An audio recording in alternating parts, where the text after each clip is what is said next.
आपण अजून एक गोष्ट समजून घ्या की आपण सगळे सोशल मीडिया बघता, आपण सगळे पेपर वाचता, आपण सगळे टीव्ही चॅनल सुद्धा बघता आणि आपण सगळं जमिनीवरती राजकारण काय चालू आहे ते सुद्धा समजून घेतो. आणि आपल्यामधल्या सगळ्या राजकीय समज असलेल्या लोकांना, आपल्यामधल्या सगळ्या जाणकारांना एक गोष्ट कळून चुकलेली आहे की आता महाराष्ट्रामध्ये वंचित बहुजन आघाडीचा धाक आलेला आहे, धाक. आणि ह्या राज्यामध्ये, या महाराष्ट्रामध्ये आता कोणता पक्ष असेल ज्याच्या हातामुळे भाजप मागे जातं तर तो फक्त आणि फक्त वंचित बहुजन आघाडी आणि अजून कोणताही पक्ष. म्हणजे प्रत्येक आंदोलन असेल, प्रत्येक मोर्चा असेल, प्रत्येक मुद्दा असेल, प्रत्येक गोष्टीवरती आंदोलन कोणी केलं असेल तर ते वंचित बहुजन आघाडीने केले. पूरग्रस्तांच्या मदतीला कोण धावून गेलं तर ते वंचित बहुजन आघाडी आहे.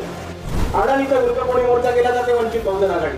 गायरांचं आंदोलन तर कोणी उघडलं तर ते वंचित बहुजन आघाडीने केले. दुष्काळ परिस्थितीमध्ये जर कोणी आंदोलन केलं असेल शेतकऱ्यांसाठी तर ते वंचित बहुजन आघाडीने केले. कोरोना काळामध्ये उद्योग धंदे मंदिरं चालू करण्यासाठी जर कोणी आंदोलन केले तर ते वंचित बहुजन आघाडीने केलं. कंत्राटी कामगारांच्या विरुद्ध जर कोणी आंदोलन केलं तर ते वंचित बहुजन आघाडीने करून दिले. सोमनाथ सूर्यवंशींना न्याय करून मिळवून दिला. आणि या महाराष्ट्रामध्येच नाही तर या भारतामध्ये RSSच्या कार्यालयावरती मोर्चा काढणारा पहिला पक्ष कोणता होता. आणि म्हणून मी म्हणतो मित्रांनो, वंचितांचा धाक आला, हा धाक असाच राहिला पाहिजे.